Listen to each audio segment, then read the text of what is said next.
क्या इस धरती पर पत्थर भी सांस लेता है। जब जब कट्टरता अपना विषैला फन उठाएगा, जब जब कट्टरता अपना विषैला फन उठाएगा, तब तब सर्वधर्म समभाव का डमरू से उसे अपने इशारों पर नचाएगा। ये वो गुलशन है, ये वो गुलशन है जहां हर तरह के फूल खिलते हैं। ये वो गुलशन है जहां हर तरह के फूल खिलते हैं। ये वो महफिल है जहां हर तरह के लोग सजते संवरते हैं। ये दुनिया वालों, ये हिंदुस्तान धरती का एकमात्र वो देश है। हे दुनिया वालों, ये हिंदुस्तान धरती का एकमात्र वो देश है जहां हर तरह का धर्म बड़े शान और शौकत से पलता और पनपता है। बाहें हमारी इतनी विशाल है, बाहें हमारी इतनी विशाल है कि कोई धर्म हमारे लिए गैर नहीं। बाहें हमारी इतनी विशाल है कि कोई धर्म हमारे लिए गैर नहीं, पर हाँ, जहरीला कट्टरता के आगे झुकते हम हरगिज नहीं। ये हिंदुस्तान है जहां वालों, इस जैसा धरती पर कोई और देश नहीं, इस जैसा धरती पर कोई और देश नहीं।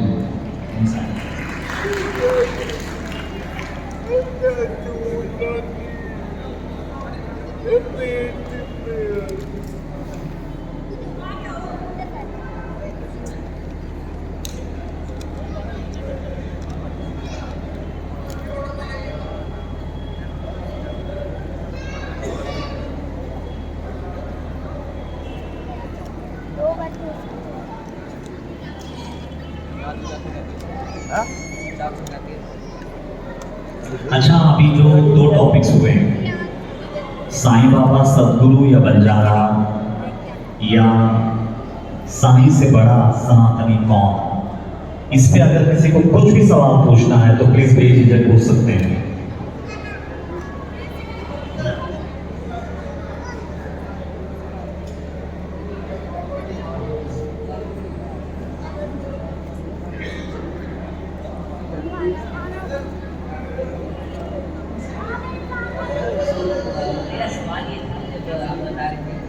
बाबा को बंजारा मानते हैं सदगुरु। उसी समय मेरा एक सवाल आया था ये कि जैसे भगवान श्री राम के सामने भी आपने मुझे दिख रही, उससे रिलेटेड, तो आप बता रहे कि बाबा की आज्ञा क्या है वो हमें माननी चाहिए। तो बाबा की आज्ञा क्या है वो हमें माननी चाहिए, पर ये कैसे आइडेंटिफाई करें, पता कैसे करें कि बाबा की आज्ञा हमारे लिए क्या है? क्योंकि बाबा के सामने बंजारे के रूप में सदगुरु तो आए थे, अभी जैसे श्री राम नाम हुए तो उस समय उनके सामने जनक जी आए थे। तो ऐसे हमें कब पता चलेगा कि हमारे पास ऐसे कब कौन आएगा, तो ये कैसे पता चलेगा, या फिर इस सिचुएशन को कैसे लेकर?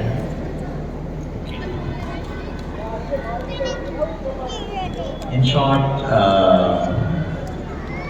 सागर का ये पूछना है कि तो इनसे मिलिए, की मर्जी को जाने, ये सबसे बड़े से बड़े भक्त बैठे हैं लाइन लगा कर, देखिए ये पूरा आनंद ले रहे हैं कि कैसे पता मैं कुछ समझ आए ना आए, अगर इनको पूरा साइंस साइंस चरित्र समझ आ रहा है। बहुत इम्पोर्टेंट सवाल है, इसीलिए मैं बार बार बोल रहा हूँ कि साइंस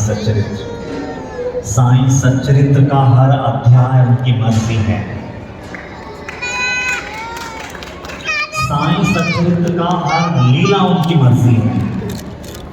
हर लीला के पीछे की गहराई अगर आपको समझ में आ गई तो आपको उनकी मर्जी समझ में आ गई, और यदि वो लीला के पीछे की गहराई अगर आप चूक गए तो आप उनकी मर्जी से हमेशा हमेशा के लिए नदारत हो गए। अगर वाकई में आपको उनकी मर्जी जाननी है तो आपको साईं सच्चरित्र हर दिन पढ़ना होगा, उनके वचनों को समझना होगा, उनकी लीलाओं की गहराई को अपने हृदय में बसाना होगा, और ये लीला के माध्यम से अभी देखिए साईं सच्चरित्र में 135 से ऊपर लीलाएं हैं। 135 से ऊपर लीलाएं हैं, इसका मतलब जानते हो क्या है? 135 बीमारियां हम सब में हैं और वो 135 बीमारियों पे उन्होंने इलाज बताया है कि ये बीमारी का ये इलाज है, ये बीमारी का ये इलाज है। तो वही उनकी मर्जी है। अगर उनको जान करके, उनकी गहराई को जान करके अगर आप अपने अंदर का वो तमस को मिटाते हैं, वो अज्ञान को मिटाते हैं, तो आप उनके प्रकाश में उतना उतना उतना उतना मतलब पाते जाते हैं और वो फैलाव को उपलब्ध हो जाते हैं। और यदि वो लीलाओं के पीछे की गहराई अगर आपके समझ में नहीं आ रही है तो फिर आप उनकी मर्जी को कभी नहीं जान पाएंगे। और जहाँ तक और एक बात याद रखना हमेशा, अगर आपकी प्यास सच्ची हो, अगर आपकी प्यास सच्ची हो उनकी मर्जी जानने का, तो बाबा के 1000 रूप हैं, किसी न किसी रूप में वो लीला आपके सामने ओपन किए बगैर नहीं रखेंगे, इसकी गारंटी है। आज मैं एक निमित्त हूँ, 24 घंटा शायद मैं आपके साथ नहीं रहूँगा। कोई दूसरा व्यक्ति आकर के कुछ बता सकता है, उससे आपका डाउट क्लियर हो सकता है, या फिर बाबा ही किसी रूप में आपके सामने आकर के वो डाउट क्लियर कर सकते हैं, या कोई भी तरीका हो। लेकिन अगर आपकी प्यास सच्ची है तो बाबा कभी आपको प्यासे छोड़ने वाले नहीं है, इसकी गारंटी है। लेकिन उनकी मर्जी को जानने की प्यास प्रबल होनी चाहिए, जागरूक होनी चाहिए। वाकई में मैं उनके हृदय को जानना चाहता हूँ, मैं उनकी मर्जी को जानना चाहता हूँ और उसके अनुरूप ही अपना जीवन बिताना चाहता हूँ। अगर ये प्यास सच्ची है तो दुनिया की कोई ताकत आपको उनकी मर्जी को जानने से नहीं रोक पाएगी, ये गारंटी। इसीलिए साईं सच्चरित्र ही उनकी मर्जी है। मुझे फिर बोलना,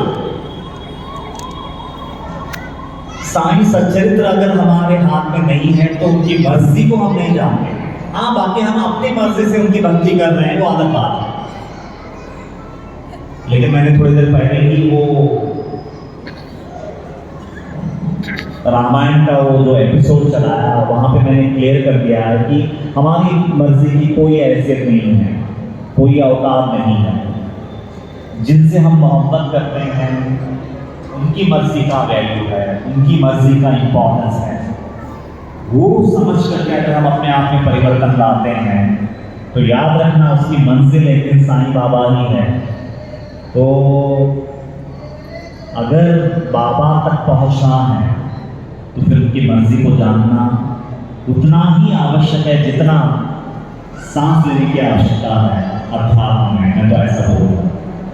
अच्छा, और कोई सवाल?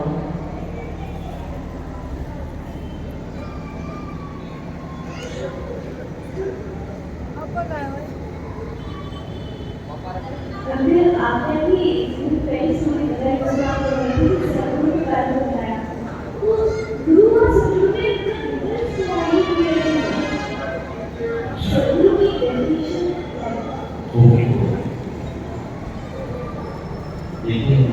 तो साईं बाबा जी के दर्शन, साथ में साईं बाबा जी की पालकी के दर्शन, चावड़ी, द्वारका माई, तो धूनी माई के दर्शन भी करते हैं, आशीर्वाद लेते हैं।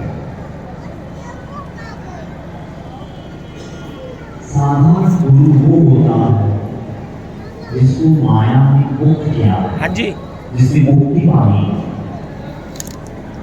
तो माया को जीत लेते हैं। माया के चंगुल से छूटे हुए नहीं है, बल्कि जिसने माया को जीत कर अपने कब्जे में रखा है वो है सद्गुरु। तो ये फर्क है, ये बुनियादी फर्क है साधारण संत या गुरु में और एक सद्गुरु में, समर्थ सद्गुरु में, ये फर्क है।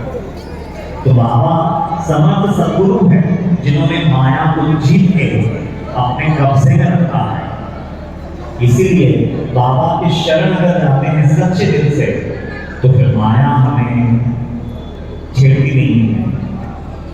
तो हमारे सौभाग्य है कि हमको समर्थ सद्गुरु हाथ लगे हैं, साधारण गुरु नहीं।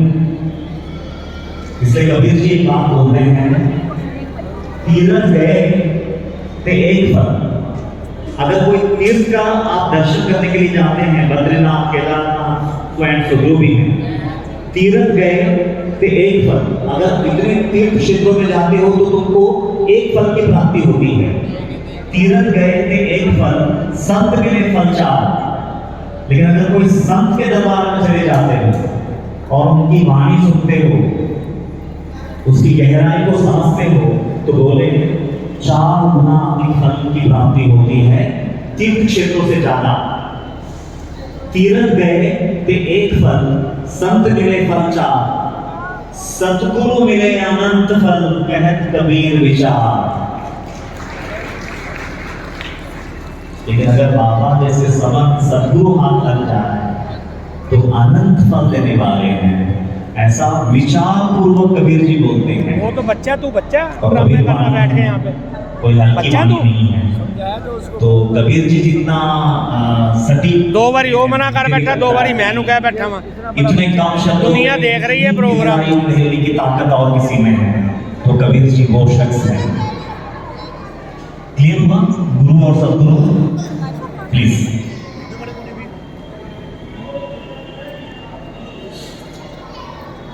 आपने स्टार्टिंग में बोला था कि सदगुरु और भगवान में जब भी रास्ता बंद करते हैं, हाँ। लेकिन एक्सप्लेन। Okay okay.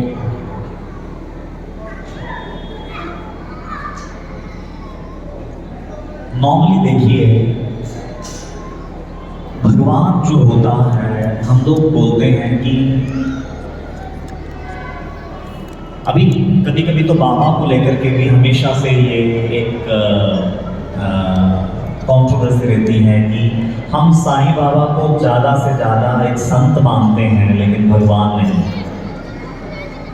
ऐसा आजकल वीडियोस बहुत बने हैं और बहुत प्रचार चल रहा है इसका कि हम साईं बाबा को ज़्यादा से ज़्यादा एक संत मानते हैं, लेकिन भगवान नहीं।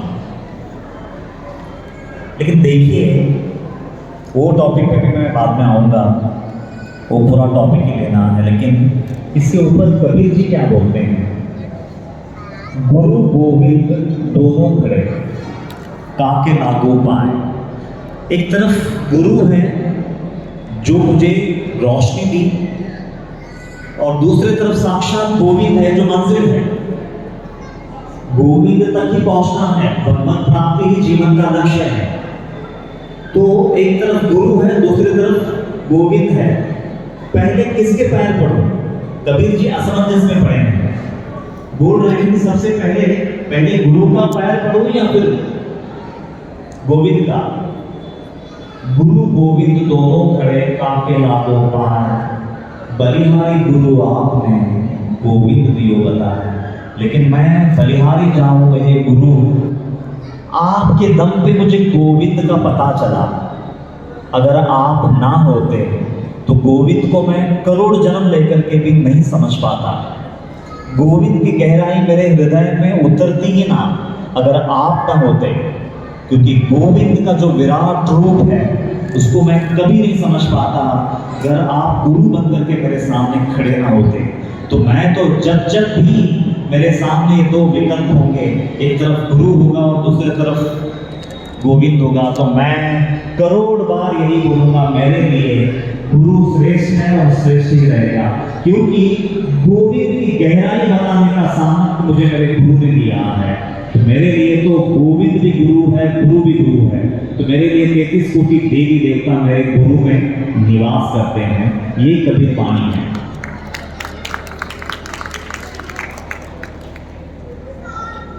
सवाल ये है कि जिनको हम गुरु कह रहे हैं, लेकिन हम उनको जानते हैं क्या? सबसे बड़ा सवाल ये है।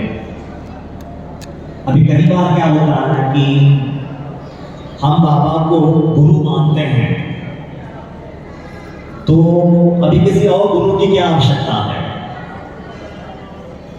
मतलब किसी शरीरधारी गुरु की आवश्यकता अभी हमें नहीं है, क्योंकि हम साक्षात ब्रह्मांड के नायक को ही गुरु मानते हैं। ऐसे बोलने वाले लोग भी हमारे साथ साथ बाबा जी का भी बहुत बड़ा सौभाग्य है। बाबा जी भी शिरडी से आए हैं, साईं बाबा जी की पुण्य नगरी शिरडी से सोनीपत। सवाल ये है ना, ये तो आपका अहंकार है कि आप किसी शरीरधारी व्यक्ति के आगे झुकना नहीं चाहते हैं। इसलिए आपने ये एक रास्ता निकाल लिया है कि मेरे लिए मेरे बाबा ही सब कुछ है, मैं किसी के सामने झुकूंगा नहीं। कोई बात नहीं, अच्छी बात है। तो क्या आप सद्गुरु साईं बाबा को वे जैसे हैं, उनका हृदय को क्या भापने की ताकत आप में है? अगर है